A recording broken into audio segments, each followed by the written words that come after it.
আসসালামু আলাইকুম। একটা গুরুত্বপূর্ণ বিষয় সামনে আনার জন্য ভিডিওতে আসা, যে বাংলাদেশের যে হজ ব্যবস্থাপনা সিস্টেমে ফর্মে দেখা যাচ্ছে যে মেল ফিমেল বা সেক্স শব্দের পরিবর্তে জেন্ডার আনা হয়েছে এবং ওইখানে অন্য কোনো অপশনই নাই। চিন্তা করা যায় বাংলাদেশের মতো মুসলিম দেশে যেটা স্বাভাবিক বায়োলজিক্যাল সিস্টেম, এটাকে পাশ কাটিয়ে এখন জেন্ডার আনা হচ্ছে, যেটাকে বলে জেন্ডার আইডেন্টিটি। এবং দুঃখজনক হলো সত্য যে বাংলাদেশের যে সংবিধান সংস্করণ কমিশন এবং নারী সংস্করণ কমিশন এবং অন্যান্য জায়গাও এই জেন্ডার আইডেন্টিটি আনা হয়েছে। তার মানে বায়োলজিক্যাল ছেলে মেয়েকে অস্বীকার করা হয়েছে।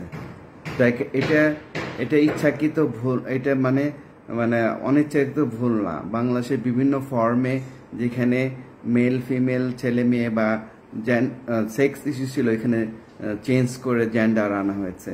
এটা হলো গ্লোবাল ইস্যুর অংশ এবং যারা এখানে কাজ করেন তারাও সচেতন না। তো আমাদের যে ধর্ম উপদেষ্টা যদি আমাদের এই ধর্মের বিষয়টাকেও যদি খেয়াল না করেন, এর চেয়ে দুঃখজনক ঘটনা আর কি হতে পারে, যে হাজারো ছাত্রদের ত্যাগের বিনিময়ে, রক্তের বিনিময়ে এই বাংলাদেশ আমরা কামনা করি না। আমি খুবই কষ্ট পেয়েছি এবং এই যে স্ক্রিনশট এই ভিডিওর সাথে দিব, এটা আমার পরিচিত ঢাকা ইউনিভার্সিটির প্রফেসর, উনি পাঠিয়েছেন এবং উনি খুব কষ্ট পেয়েছেন।